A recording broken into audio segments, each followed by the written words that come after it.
É sério, estagiário? É sobre mim isso aqui?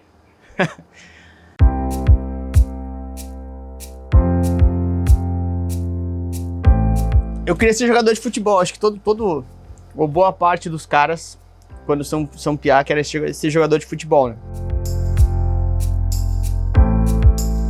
Eu tava na faculdade, tinha 21 anos. E aí eu vi que alguns dos meus colegas iam de terno pra aula. Daí eu achava aquilo bonito ali, porque eu ia só de camiseta polo, sei lá como é que eu ia.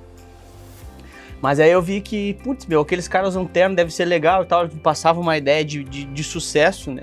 Muita ideia do teu preconceito, né? De olhar o cara de terno ali e ligar isso a ter sucesso. E aí eu comecei a descobrir que os caras trabalhavam em banco. Daí eu pensei, putz, eu também quero usar terno, né? Na época era só que eu queria usar terno, porque eu entendia pouco de banco, não sabia exatamente o que fazia banco. Cara, isso é muito louco, assim, porque quando eu consegui finalmente lá, com 21 anos, entrar no banco, era o Banco Real na época e tal, eu lembro muito bem no meu primeiro dia, eu entrei de caixa no banco, né? E aí eu cheguei no banco e quem me ensinou, foram dois caras que são meus amigos até hoje, que é o Marcelo e o Rafael. O Marcelo chegou e me botou do lado ali, ó o flash aí. O Marcelo me botou do lado dele no caixa, assim, e começou a me ensinar a ser caixa e tal. Eu trabalhava na época, eram 6 horas, das 10 às 4, né? Mas a operação em si eu lembro disso, de eu aprendendo naquele dia, no primeiro dia, e eu via como eu pensei assim, nunca vou contar dinheiro rápido igual esse cara, assim, o cara contava dinheiro muito rápido, né? Logo em seguida eu já contava muito mais rápido que ele, Marcelo Chupa.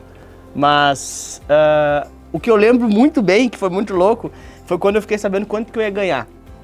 Aí, estagiário, olha só que louco, eu ganhava R$350 e fui pro banco, pra uma realidade onde eu ganhava R$1.800, então de 350 para 1.800, com 15 salários, com pacote de benefício do banco, com R$1.000, sei lá, na época, acho que era de ticket vale-refeição lá, um negócio que tu podia gastar um monte de lugar, posto de gasolina, os caras me ensinaram as falcatruas em uma semana, tu vai lá abastecer em tal lugar. E aí, cara, a melhor sensação quando eu entrei foi essa, porque eu tava rico, na minha opinião. Assim, putz, 350 para 1.800 eu tava muito rico. E aí eu realizei meu sonho, que foi o de comprar meu carro, porque o bancário tem uma grande vantagem, que muitas vezes não é nem o salário alto, mas é a linha de crédito alta. E aí então, eu sempre, desde de piá, assim, tinha sonho de ter um carro 4 portas, porque minha família, minha família, assim, nunca faltou nada, mas não tinha muito dinheiro, assim, né? Não tinha sobrando. Então sempre teve carros mais, digamos assim, como é que eu vou explicar? Não é nem populares, mas pegava carro usado, pegava carro velho, sabe? E eu andava na rua nos nossos carros, da minha família, que sempre foram 2 portas, eu olhava os carros 4 portas e falava assim, isso pra mim é sinônimo de riqueza, né? Ter carro 4 portas. Eu realizei meu sonho, andava no carro 4 portas. Só que em uma semana eu vi que tinha feito uma cagada, porque era 4 portas manual e eu tenho 2 problemas. Um, que eu tenho toque, né? Tenho que garantir que as coisas estão bem fechadas. E a segunda é que eu sou muito esquecido, né? Então quando eu chegava na balada com os caras, assim, fechava a minha porta, ia conferir a porta dos outros, né? Eu conferia a segunda, a terceira e conferia a minha de novo. Só que eu esquecia já a outra. Eu dava umas 3 ou 4 voltas no carro pra ver se as 4 portas estavam fechadas. Mas meu sentimento foi esse, eu virei rico, comprei meu primeiro carro e achei que nunca ia contar dinheiro tão rápido quanto o Marcelo. Mas deu certo, foi bom. Eu lembro que um dia, uma menina que... Eram 2 andares a agência, eu lembro claramente dessa passagem da minha vida, assim. Eram 2 andares a agência, eu trabalhava no 2º andar, na bateria de caixas ali. E uma menina que trabalhava no 1º, que era a área comercial, pegou e chegou subindo a escada comemorando. Eu passei no CPA 10, eu passei no CPA 10. Putz, o que é isso, né? Tipo, eu tinha uns 3 meses de banco. O que é isso? Eu fui atrás para descobrir o que era isso, que são as certificações, né? Aí eu peguei e entendi, putz, é uma prova, legal, se ela comemorou, na época eu só pensei isso, eu quero comemorar isso também. Eu nem sabia para que era, para que servia. Eu fui atrás, perguntei o que era mais ou menos, elas me explicaram mais ou menos, eu fui lá e fiz, pum, passei. Cheguei comemorando, tem o CPA 10 também, eu era caixa na época, só para lembrar. E aí, os caras, putz, mas meus colegas caixa ali, pra que tu fez isso, né? Fez isso pra quê? Então, eu não sabia pra que eu tinha feito aquilo. Como eu fui muito bem no CPA 10, e eu cheguei na agência comemorando e outras pessoas também tinham aquilo, eu falei assim, e eu sempre fui muito competitivo nesse sentido, eu não quero ter o que os outros têm. Eu quero ter uma coisa a mais. Eu fui lá e descobri que tinha um CPA 20, que tinha menos gente que tinha. Fui lá e fiz CPA 20 logo na sequência. Passei também, eu falei assim, agora eu tenho CPA 20 e ninguém na agência tinha. Aí eu disse, putz, isso é legal, isso é diferencial. E aí, no CPA 20 foi que deu um estalo de entender o que era aquilo. Aí que eu fui entender que tinha área comercial, área que tratava de investimentos dentro do banco, que eu trabalhava numa área chamada operacional. Ali, com acho que 6 meses de banco, talvez que eu entendi a estrutura, entendi onde é que as certificações entravam e entendi que para trabalhar com investimento, que eu comecei a gostar depois que eu entrei pro banco, comecei a entender, tipo, de guardar um pouco de dinheiro, de entender sobre dinheiro, de conseguir ajudar pessoas sobre dinheiro, foi que eu vi que para trabalhar com aquilo eu tinha que ter certificações. Então, em 6 meses eu tinha entendido já como é que era a regra do jogo, eu tinha entendido que a única coisa que me botava mais rápido lá, onde eu queria trabalhar, que era na área comercial, que era na área de investimentos, eram as certificações. E eu vi, a forma que me olharam quando eu fiz o CPA 20, que eu já estava diferente. Eu assim, putz, meu, isso aqui traz diferenciação. Isso aqui vai me fazer diferente dos outros. E de novo, os mesmos caras perguntaram por que eu tinha feito CPA 10, que eu era caixa, os caras perguntaram por que fez CPA 20. E isso é uma coisa que eu bato muito, estagiário, que é o seguinte, cara, você não tem que fazer porque o seu cargo pede, você não tem que fazer porque você precisa para fazer, se o banco valoriza ou não, seu chefe valoriza, você tem que fazer por você. E eu sempre fiz por minhas certificações. Então, assim, o CPA 20 virou minha chave nesse sentido de eu entender o todo. E aí depois eu fui fazer o C, quando eu fiz o C tinha 200 caras no Brasil com o C. Eu fui o primeiro cara no Santander, que daí o Real tinha virado Santander já, em 2007, 2008, se não me engano, que eu entrei em 2006. Quando o Santander vira o dono do Banco Real, eu fui o primeiro cara dentro do Santander até C no Brasil inteiro. Então isso, de novo, eu fui atrás de diferenciação. Ninguém nem sabia direito o que era ceia. E é isso muito que eu bato nos caras hoje. Você tem que ter diferenciação, você tem que fazer antes, você tem que fazer por você. E com o ceia, querido estagiário, foi que a mudança na minha vida aconteceu com ceia, sabe por quê? Porque cada vez que o superintendente ia lá na minha agência, eu enchia o saco do cara e falava assim, ó, só pra te avisar que eu tenho ceia, que ninguém no Santander no Brasil tem ceia e que eu quero trabalhar com investimento.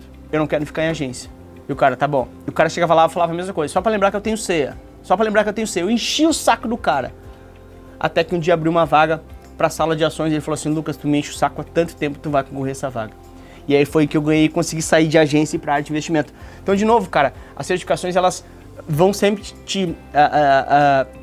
ser um grande atalho para conseguir as coisas que você quer. E foi assim comigo na minha vida, não foi diferente. Com a aprovação em todas essas certificações, até o CEA, né? O CEA tinha muito pouca gente no Brasil, 200 caras no Brasil. Trabalhando com onde eu sempre sonhei, que foi com investimento especificamente, na sala de ações, eu trouxe... Os caras começaram a perguntar, Lucas, putz, me ajuda aqui, cara, eu tô com dificuldade nessa prova, como é que tu conseguiu fazer para passar? E eu vi, porque a gente tem uma mania de achar que os nossos feitos, eles são comuns, assim, né? É normal, né? Com as tuas vitórias, tu acha que são comuns, os outros tendem a valorizar muito mais as coisas que tu acaba fazendo. E eu vi que tinha muita gente procurando por aquilo. E eu comecei a ver que eu estudava diferente dos caras. Eu falei assim, putz, meu, como é que vocês estão estudando? E eu olhava, eu era totalmente diferente, estudava de um jeito totalmente diferente. Foi um método que eu desenvolvi e comecei a passar para cada uma das pessoas, meu, faz assim, assim, assim, o atalho é esse, o cronograma é esse. E passei as pessoas que eu comecei a ajudar também conseguiram começar a ter as suas aprovações a partir do método que foi desenvolvido. Que foi o diferencial para mim de ter conseguido tão rápido as certificações. Eu acho que esse é o grande pulo do gato, assim, porque eu sempre digo, cara, todo mundo vai passar. Todo mundo vai passar. Eu sempre abro as lives, algumas lives que a gente faz e falo assim, escolhe a certificação que tu quer. Você vai passar na certificação que você quiser. É só você me dar seu tempo e sua atitude. Eu vou te ensinar o método.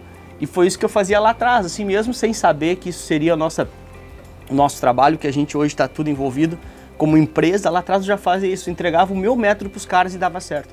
E é o que a gente vem fazendo, isso é muito a fuder, porque, cara, tu vê os caras aplicando bem direitinho, vê os caras passando e conseguindo as coisas que eu, Lucas, consegui lá atrás, quando eu era também dentro da realidade dos caras que a gente ajuda hoje, que é o do banco, da corretora, etc. Dentro lá da sala de ações, já dentro do ambiente que eu, entre aspas, sob controle, eu conseguia fazer aquilo sem maiores dificuldades, eu vi que eu podia, né, subir mais um degrau, né, porque eu não estava satisfeito só com ceia, porque, de novo, tu vê mais gente conseguindo, o ceia não é tão incomum, né, mais ou menos, putz, tu quer ser um cara diferente, tu quer estar acima, entra o CFP na minha vida. Eu falei assim, eu quero ter essa certificação e tal. Na época, nem se fazia prova aqui em Porto Alegre, era só em São Paulo, uma prova que tu chegava de manhã às 8 da manhã, ficava até 2 da tarde, se eu não me engano, fazendo ela, sem intervalo como é feito hoje, 120 questões. Tinha que chegar e entregar a prova. Beleza. De novo, cara, fui um dos 100 primeiros do Brasil a ter CFP. Eu nunca gosto muito de falar de mim, isso é meio difícil essa parte, mas ok. Por que eu quero dizer isso? Porque, de novo, hoje são 4.600 CFPs no Brasil. Você pensa, putz, é muito mais. Daqui a pouco vão ser 100 mil CFPs no Brasil. A grande diferença é que se você entrar hoje, você é um dos 4.500. Tu entendeu? Assim como eu fui um dos 100 lá atrás. E o que isso mudou na minha vida efetivamente? Cara, porque eu fiz antes dos outros, porque eu fiz antes de me exigirem, porque eu fiz antes do meu cargo pedir. E aí eu lembro claramente quando eu decidi sair da sala de ações e eu vou pro Personalité, atrás de um novo desafio e tal, e eu chego lá na dinâmica.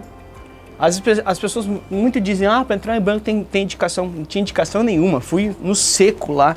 Fui fazer concorrendo igual os outros 14 caras. Era uma dinâmica com 6 ou 7 gerentes de agência. Eu lembro até hoje essa cena, todas elas, 6 mulheres, 6 gerentes de agência. E eu naquela reunião. E aí era a dinâmica para você apresentar para essas gerentes, que entre elas escolheriam quem que iria trabalhar. Cada uma era dona de uma agência, né? Quem queria trabalhar na agência delas. E aí eu apresentando, eram 3 ou 4 slides que eu tinha em 20 minutos.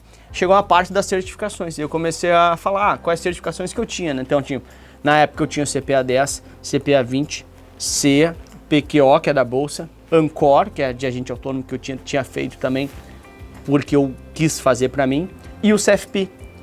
Então, que normalmente as pessoas tinham em uma linha, 2 linhas com CPA 20, eu tinha 6 linhas. Uma das mulheres ali, uma das gerentes de agência, perguntou assim, tá certo isso?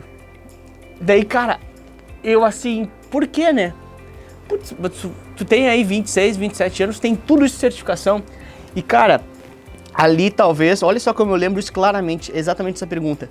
Sabe aquela sensação assim, de quando tu joga futebol, tu acaba o jogo, tu fez 5 gols, tu fez 3, vai pedir música no Fantástico, assim, meu Deus, cara, eu tentei disfarçar assim, mas era o final feliz do filme, sabe? Cara, foi pra isso, esse tipo de reconhecimento que eu estudei pra caramba, foi pra esse tipo de reconhecimento que eu abri mão de conforto, que eu abri mão de muitas vezes sair, que abri mão de férias. Quando eu estudei pro CFP, eu tirei 30 dias de férias e abri mão das minhas férias para estudar pro CFP.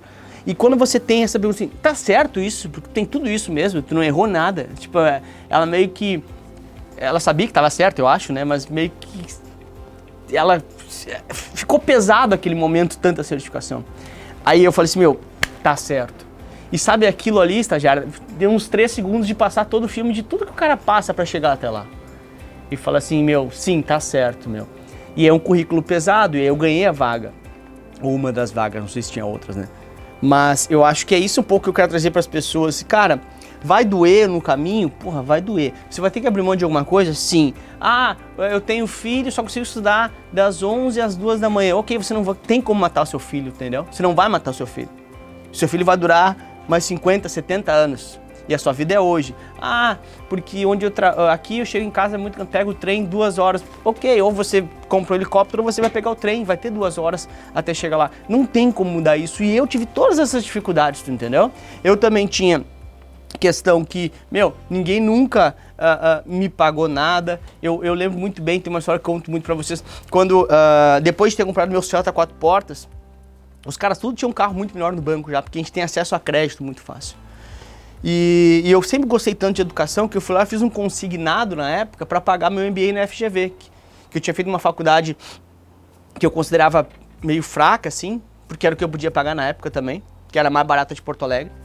E eu queria botar um peso de um MBA com chancela, com nome.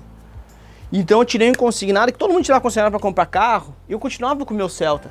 com as 4 portas, manual que eu tinha que dar 20 voltas, já dava menos voltas, tinha curado um pouco essa doença. Mas e aí, cara, eu fiz aquilo, eu lembro, 28 mil reais, fiz um consignado na época, fiquei pagando 4 anos e meio, 4 anos, para fazer o meu MBA, porque isso é educação, isso é pra ti, e isso foi sempre as coisas que eu acreditei. Você vai ter N motivos para desistir. É muito mais legal tomar cerveja com os amigos. A sua recompensa, ela vem a médio e longo prazo. Não é passou na certificação, depois no outro dia você vai ganhar mais. Mas quando chega a hora de você colher o que você plantou, é a coisa mais recompensadora que tem. Você vê que teve a caminhada, teve a dor e chegou a hora da recompensa. Então é isso que eu bato muito nos caras, os caras, meu, você tem que fazer por você tem que fazer antes. Eu fiz por mim. E tudo o que a gente trilha, tudo que a gente fala nas lives, tudo que a gente vende para as pessoas é a minha caminhada. Então eu quero imprimir a minha caminhada na vida das pessoas, que eu acho que foi uma caminhada que deu muito certo e que eu consegui sucesso no mercado financeiro muito por conta das certificações. E é isso que eu acredito, entendeu? Mas se eu tivesse que dar um recado final para os caras, cara, é o seguinte... Eu acho que depois de ter feito muita coisa no mercado financeiro, depois de começar a ajudar bastante gente a trilhar o mesmo caminho que eu lá dentro do banco ainda, eu descobri uma missão maior para mim, assim, né? Então, digamos assim, passei de fase no mercado financeiro, virou a fase de começar assim, eu consigo trabalhar para ajudar pessoas a fazer o mesmo caminho que eu trilhei. E foi aí que eu decidi ir para o caminho da educação e para o caminho da formação. E é isso que a gente tem feito há algum tempo já, entregado muito material de qualidade, entregado muito mais do que aula. Eu sempre digo isso nas lives, é muito mais que aula. Além de aula, pegar o cara pela mão, porque eu sei que não é só estudar. Eu sei que o caminho não é somente estudo, a parte técnica, é também um pouco de entender a cabeça da pessoa que tem problemas, que tem seus familiares lá aquele dia, que tem N programas muito mais legais, você está estudando um porre, mas é isso que te leva lá pra frente. Então assim, a gente tá nessa missão há algum tempo e eu sempre digo isso, cara, eu tô vivendo um sonho, porque eu nunca vi tanta gente ser aprovada e seguir o caminho, eu vejo as pessoas seguindo exatamente o mesmo caminho que eu segui. E isso é recompensador, porque a certificação muda a vida das pessoas. A certificação é um baita de um atalho, a certificação é como o nitro que tu usa no meio da corrida, ela te dá muito mais velocidade. O mercado financeiro é muito simples nesse sentido. A certificação depende só de você e te dá um nitro no meio da corrida. E ver isso acontecendo é muito motivador, é por isso que eu acordo todos os dias e eu estou muito feliz por estar conseguindo ajudar tanta gente. Não à toa a gente criou esse programa, né, que é a gente está chamando como é que é o Tubarão em Casa, né? Acho que é o nome que tu deu. Que a gente vai na casa das pessoas aí que a gente está gravando, olhando para a câmera agora, para ir contar a sua história, né? Assim como eu tenho a minha história, você tem a tua, com as suas superações, com o momento que você abriu mão de alguma coisa para estudar, quando você acreditou, quando você foi promovido, quando você pegou um pouco de dinheiro que tinha e comprou um curso, quando você pegou um pouco de dinheiro que tinha e botou na sua inscrição de prova, quando você deixou de dormir para estudar, quando você foi aprovado, chegou no outro dia, conseguiu a vaga de emprego, mudou a vida da sua família, a sua vida. Então a gente quer contar essas histórias e eu vou estar na casa de vocês. De novo, cara, é muito bacana essa proximidade entre o online, transformar a experiência do online em experiência real. A gente quer contar a sua história também aqui, assim como hoje eu contei um pouquinho da minha. Tá? Então, a única exigência que a gente tem, exigência de camarim, é que tem a Heineken, né? Porque a gente tem que tomar junto, tá bom? Beijo pra vocês, muito obrigado por assistir esse vídeo, até a próxima, tchau!